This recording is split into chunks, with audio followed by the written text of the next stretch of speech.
de que queda libre de la ley de Dios. Dice, ella queda libre de la ley del marido. Por lo tanto, cuando Israel fue divorciada, ella quedó libre de la ley del marido. En este caso, ¿quién era el marido de Israel? Jehová. Entonces, ¿cuál era la ley que tenía Israel? La ley de Jehová. Pero al darle carta de divorcio, ella queda libre de la ley de Jehová. Entró en cautiverio. Eso es lo que las personas no hayan esta comparación, no hayan este entendimiento. Fuera de la ley de Dios lo que hay es cautiverio. En la ley de Dios hay libertad. Entonces, ¿qué resulta? Mientras Israel estaba dentro del pacto, dentro del convenio de matrimonio, estaba en libertad. Pero ¿qué hizo ella? Se fue a fornicar, se fue a presentarse a otros dioses. Entonces dijo Jehová, ¿quieres probar eso? Ok, no hay problema.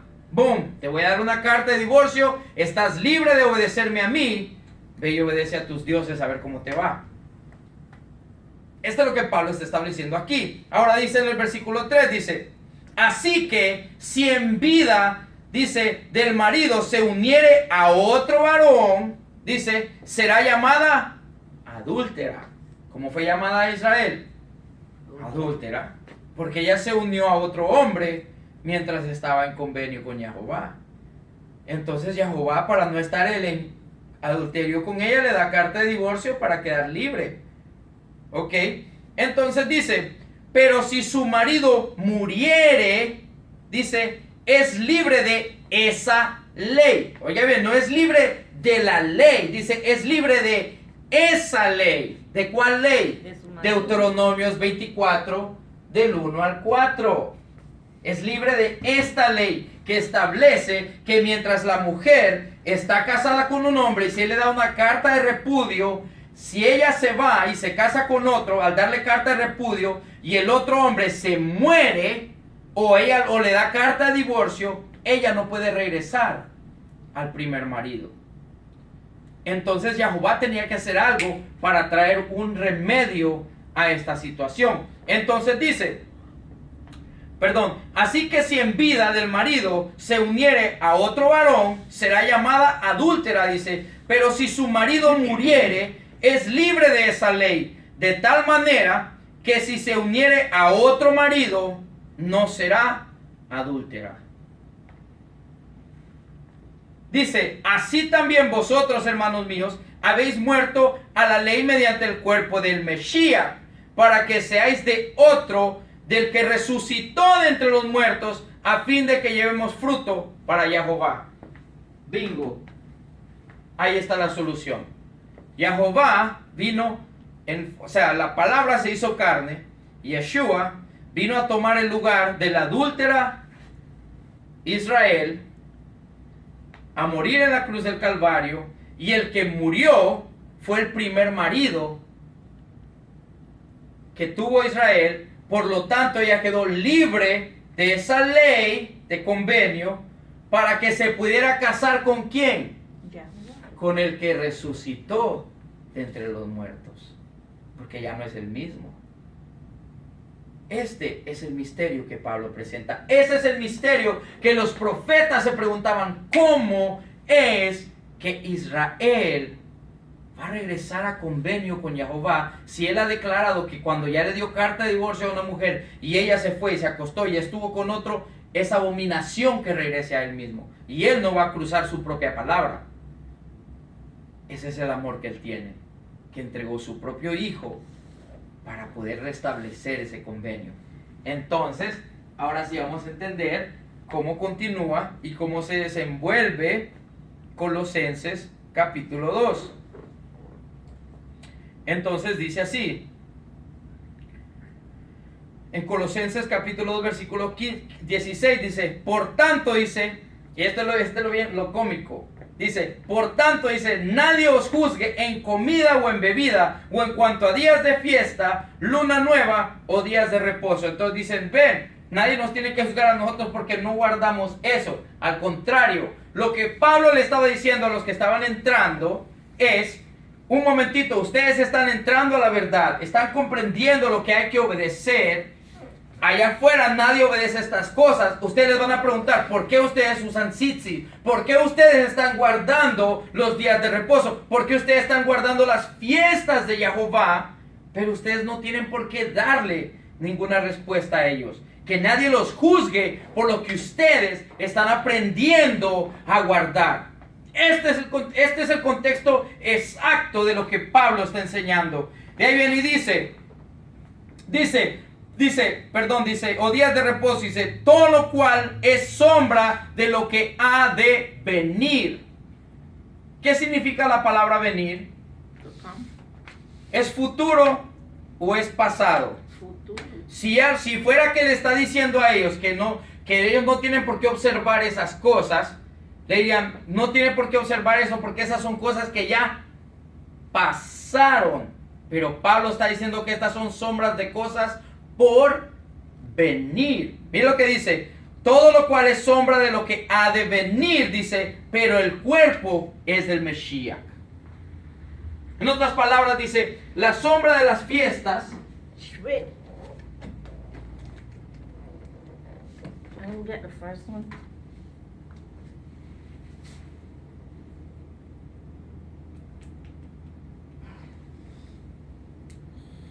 Bueno, voy a explicar, en otras palabras dice, pero la sombra de las fiestas, dice, estas son cosas que habían de venir, pero en la realidad, dice, se encuentra en el Mesías. O sea, cuando nosotros observamos las fiestas y miramos su significado espiritual, nos podemos llenar en ese significado. ¿Saben por qué? Porque todas esas cosas explican de punto en punto todo lo que el Mesías tuvo que hacer para traer y reunir al pueblo y hacer de los dos uno solo.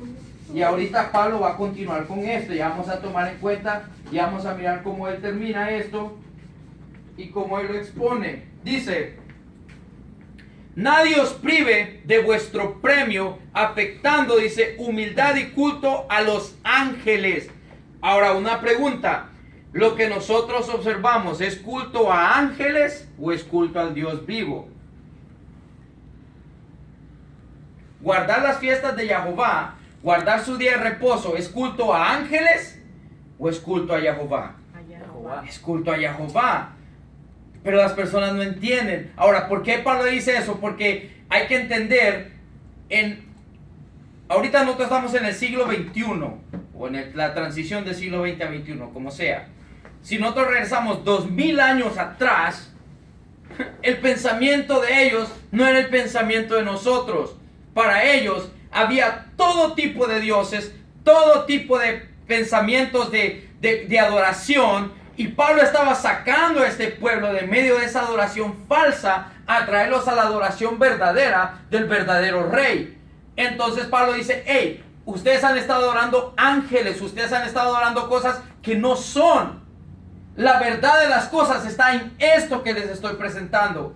Entonces Pablo dice, que nadie os prive de vuestro premio, dice, afectando humildad, oculto a ángeles, dice, entreteniéndose en lo que no ha visto, dice, vanamente hinchado por su propia mente carnal. Ahora, lo que nosotros acabamos de presentar ahorita, ¿esto sería algo carnal o sería algo expuesto por la palabra? Por lo tanto, es espiritual. ¿Qué es lo que miramos ahorita? ¿Carnal o espiritual? Espiritual. Espiritual. Vemos como no es la misma cosa. Pero las personas se confunden por las falsas enseñanzas que han recibido. Ahora dice, y no haciéndose de la cabeza, en virtud de quien todo el cuerpo, nutriéndose y uniéndose por las coyunturas y ligamentos, crece con el crecimiento que da Elohim, que da Jehová. ¿Qué resulta? Todo lo que nosotros estamos viendo, esto es nutrición, esto nos edifica. La cabeza de nosotros, ¿quién es? Mesías. El Mesías nos enseña su verdad, nos establece su misterio para que no sea diferente a nosotros, sino que nosotros estamos conscientes, creciendo en pleno conocimiento de la verdad, que es su palabra, su Torah, su ley, para que crezcamos y seamos un pueblo fuerte. Ahora dice, pues si habéis muerto con Mesías en cuanto a los rudimientos del mundo. Ahora yo voy a hacer una pregunta. ¿Lo que acabamos de exponer son rudimientos del mundo o es Torah? Pura Torah. Entonces, obviamente que Pablo no está hablando de estas cosas, de guardar Shabbat. Esos no son rudimientos del mundo. Las fiestas de Jehová no son rudimientos del mundo. Pero aquí Pablo está estableciendo, dice, pues habéis muerto con el Mesías en cuanto a los rudimientos del mundo, dice, porque como si vivieses en el mundo, se someten a preceptos, dice, tales como no manejes, ni gustes, ni aun toques, dice, en conformidad a mandamientos y doctrinas de hombres, dice, cosas que todos se destruyen con el uso. Una pregunta, ¿la Torah es mandamiento de hombre o de Jehová? Jehová. Entonces, Pablo no puede estar hablando de las mismas cosas que nosotros estamos hablando aquí, pero como las personas no comprenden a Pablo, tienen una falta de comprensión a lo que Pablo establece, sacan a Pablo fuera de su contexto y hacen ver a Pablo como un hombre que enseña al mundo a apartarse de la ley de Dios. Dice, tales cosas a la verdad, dice, tienen cierta reputación de sabiduría, dice, en culto voluntario, en humildad y en duro trato del cuerpo, pero no tienen valor alguno, dice, contra los apetitos de la carne. En otras palabras, con que una persona me venga y me diga a mí de que, no, que yo no hago esto, yo no hago lo otro, yo hago aquello, dice, eso no tiene nada que ver con los apetitos de la carne. Mientras que cuando nosotros obedecemos la Torah de Jehová, eso no solo elimina los apetitos de la carne, nos establece en la vida espiritual. Entonces realmente estamos comiendo verdadera comida. Y esto es importante comprenderlo porque Pablo es una de las personas que es más mal enseñado de todos los evangelios. ¿Por qué? Porque a Pablo no se le entiende. Y Pedro, en la segunda carta de Pedro, esta es segunda de Pedro 3:16, nos da una advertencia. La segunda carta de Pedro, capítulo 3, versículo 16, pero vamos a tomar de un versículo anterior para tener un contexto bíblico. La palabra siempre se lee en contexto, contexto, contexto y contexto. Siempre y cuando nosotros tomemos los contextos bíblicos, siempre vamos a estar bien. Dice en el versículo 15, y tener entendido que la paciencia de nuestro Señor es para salvación. Dice, como también nuestro amado hermano Pablo, según la sabiduría que le ha sido dada, os ha escrito. O sea que aquí Pedro está endorsando a Pablo. O sea, Pedro está dando una advertencia y está dando algo importante que nosotros tenemos que entender acerca de Pablo. Dice el versículo 16, casi en todas sus epístolas, hablando de ellas, de estas cosas, dice, entre las cuales hay algunas difíciles de entender, las cuales, dice, los indoctos e inconstantes tuercen, como también las otras escrituras, para su propia perdición. Vamos a sacar algo en cuenta. Pedro está utilizando aquí la palabra indocto. Dice, indoctos e inconstantes. Inconstantes. Si nosotros no sabemos qué significan estas palabras, nosotros no entendemos lo que Pedro está diciendo. Un indocto es aquel que no tiene conocimiento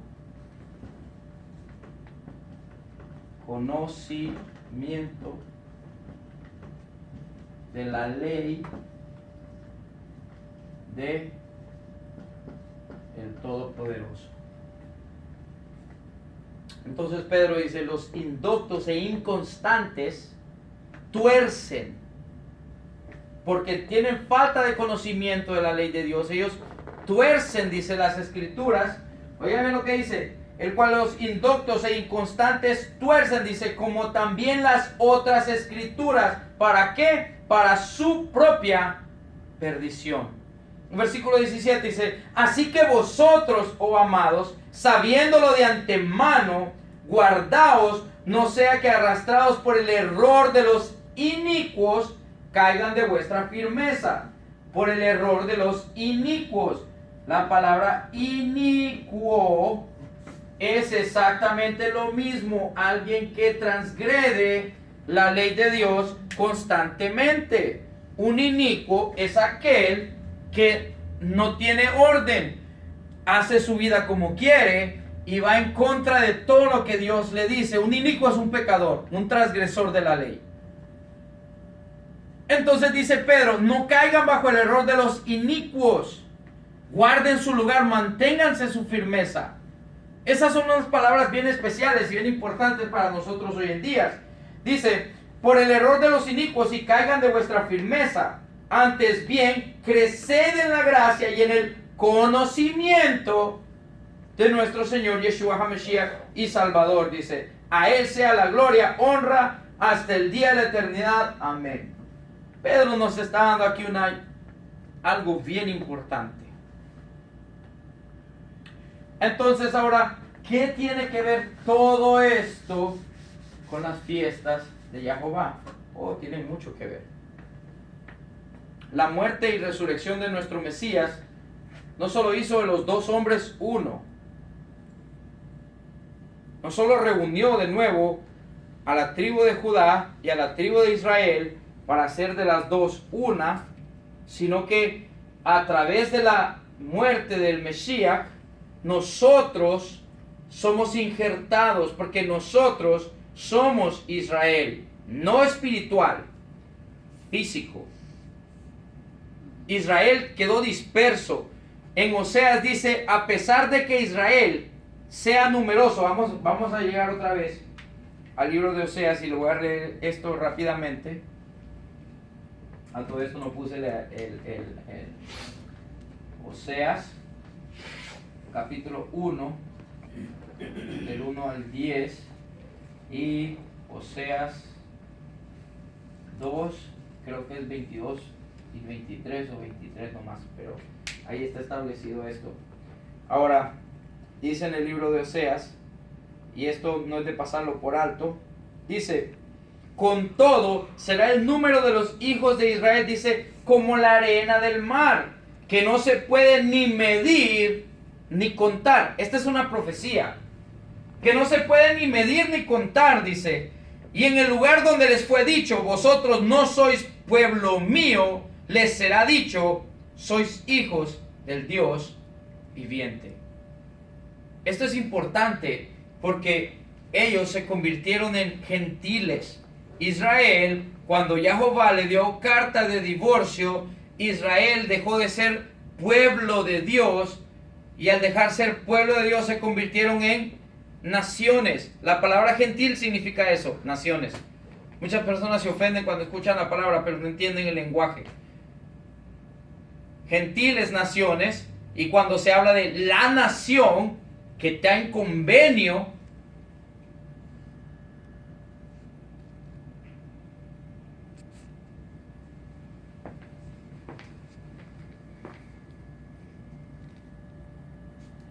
ahí se paró. No, sí, está bien, no. Le arruinaste el video. Ahí lo voy a editar. Dice, y cuando habla de la nación en sí se refiere siempre al pueblo que está en convenio con Jehová. Y cuando habla de gentiles se refiere a un pueblo que no está en convenio con Jehová. ¿Qué pasó cuando Israel fue dada carta de divorcio? Dejó de ser un pueblo que estaba en convenio con Jehová. Pero Jehová no olvida su pacto con Abraham. Entonces dice, está bien, me enojo y les he dado carta de divorcio, pero yo tengo el plan. Y el plan es de que cuando ustedes se vayan y se dispersen y queden perdidos en medio de los gentiles, yo los voy a recoger. Pero cuando los recoja ustedes, juntamente con ustedes, van a venir un montón de gentiles que van a entrar y van a ser injertados al pacto. Esta es la carta de Romanos 11.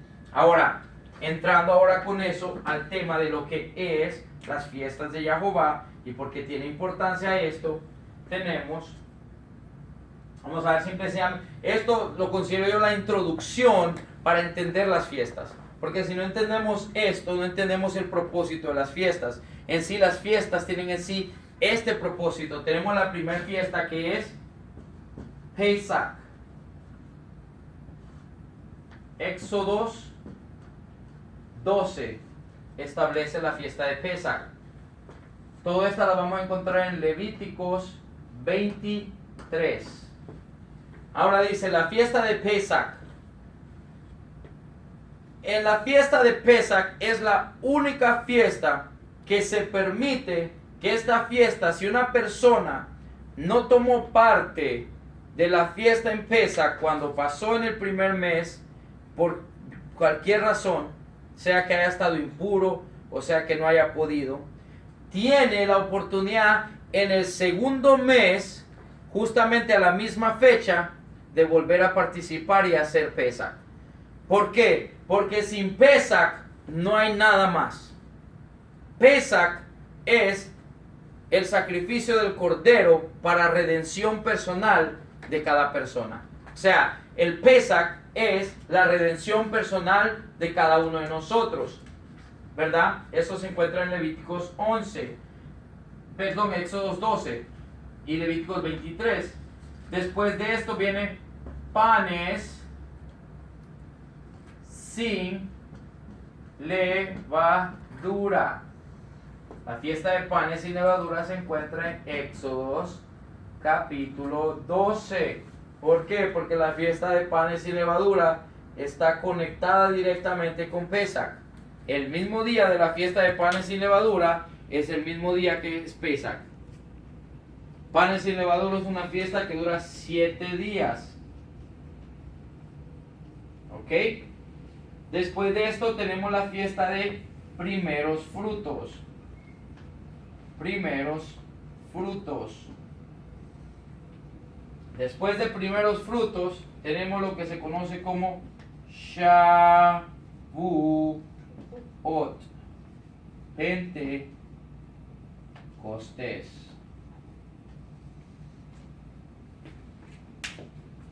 Ahora, esto es importante porque voy a llevarlos a un versículo bien importante en cuanto a esto, en cuanto a Shavuot, porque todos nosotros decimos ser Pentecostés, todos nosotros clamamos ser Pentecostés, y si nosotros no entendemos qué es ser Pentecostés, perdemos el punto y el propósito de lo que se establece, detrás de cada una de estas cosas. Y dice así: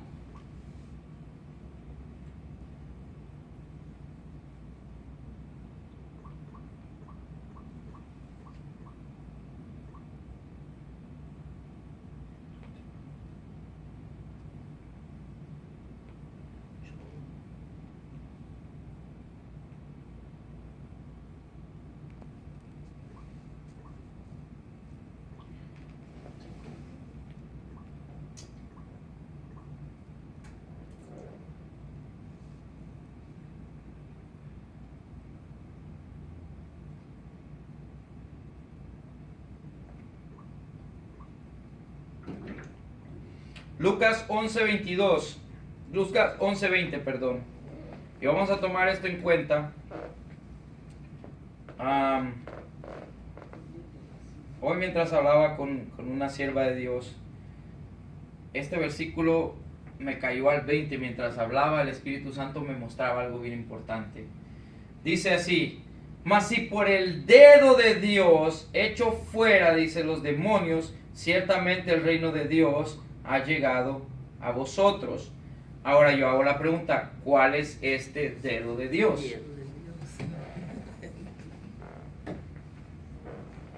El dedo de Dios es el Espíritu Santo. Sí, por el Espíritu Santo, porque justamente después de esto, Yeshua dice que todo, oiga bien, todo pecado le es perdonado al hombre, pero el hombre que blasfema en contra del Espíritu Santo, dice que contra ese pecado no hay perdón. ¿Por qué dice esto? Porque cuando él estaba haciendo estos milagros, los fariseos cuestionaban, decían que, y cuando digo los fariseos, no se me confundan, ya lo dije en la clase pasada, habían 7 tipos de fariseos y escribas, y habían 7 tipos de personas como creían esto. Entonces no era todos los fariseos, sino que había cierto grupo de fariseos que peleaba en contra de ellos, no todos. Y esa es la persona, cuando nosotros escuchamos los fariseos, automáticamente cuando dicen los judíos, todos. No funciona así. Eso se llama estereotipo. Nosotros tenemos que aprender a establecer las cosas como alguien dice, los hondureños. No todos los hondureños somos iguales, no todos los hondureños somos la misma cosa. Entonces no podemos decir los hondureños y decir todos, porque no todos somos iguales. Esto establece lo mismo. Entonces, ¿qué dice? Algunos de esos fariseos venían y cuestionaban a Yeshua y decían, por Belzebú es que tú sacas a estos demonios. Entonces, ¿qué resulta? Él dice, si por Belzebú yo saco a estos demonios, entonces ¿por quién los sacan vuestros hijos? Dice, o ¿por quién los sacan ustedes? Dice, pero si es el dedo de Dios el que hace estas cosas, dice, el reino de Jehová está en medio de ustedes. Esto está hablando acerca de el Espíritu Santo. Entonces, aquí tengo algo bien importante que vamos a mirar. Bienvenidos, Shalom, buenas noches.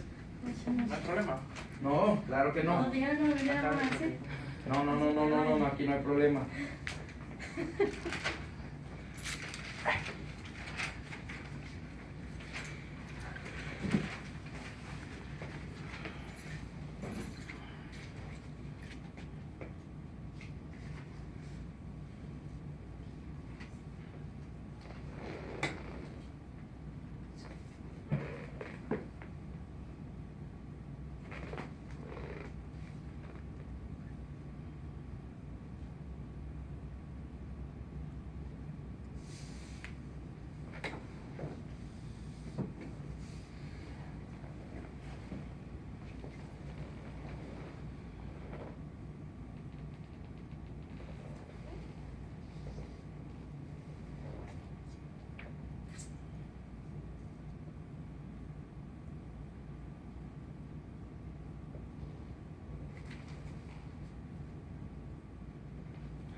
Algo.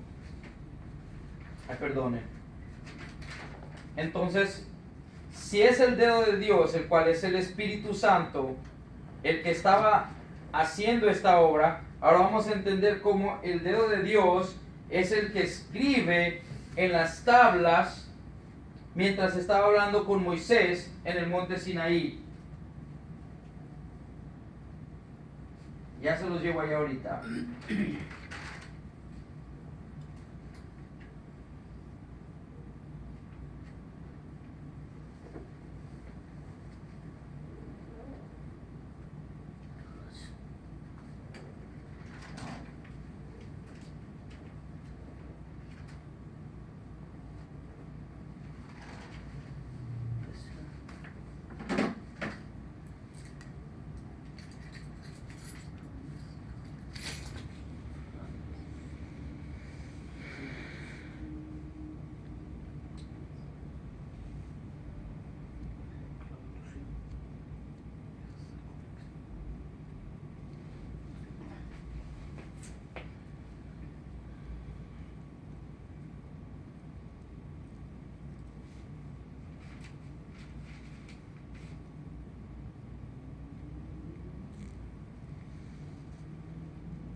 Esto así es.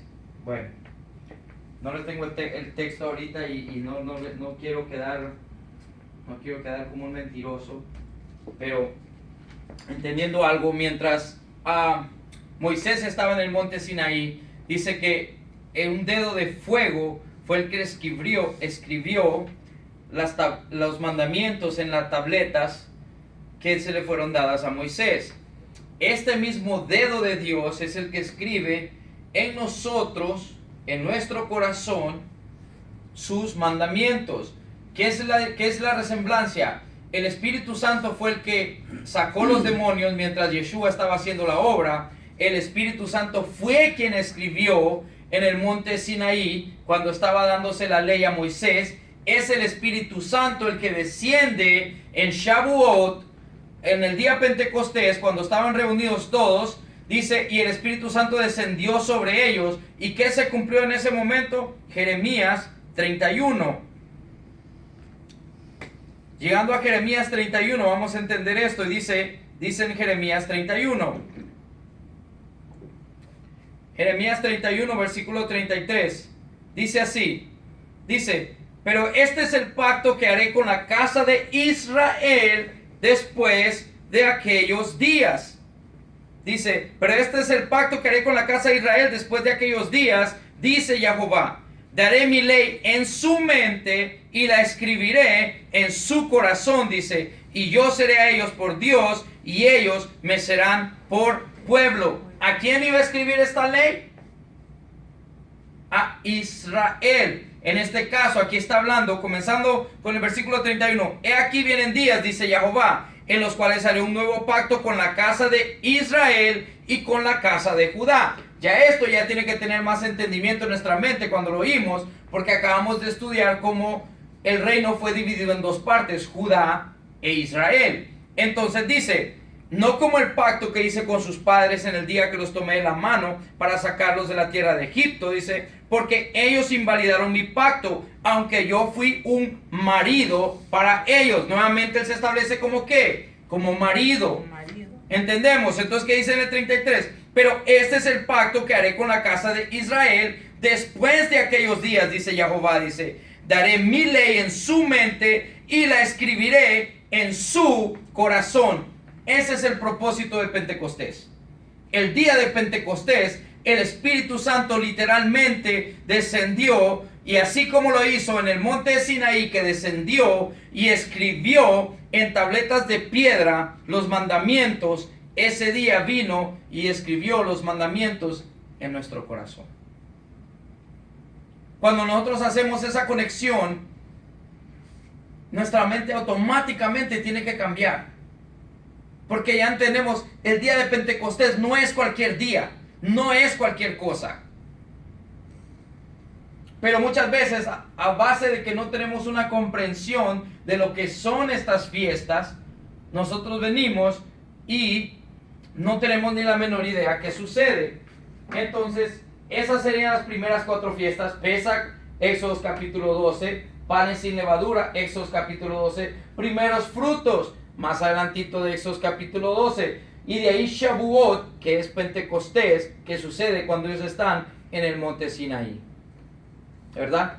Todo esto sucede en el mismo tiempo. ¿Qué sigue después de esto? Sigue lo que se le llama la fiesta de trompetas. Fiesta de trompetas.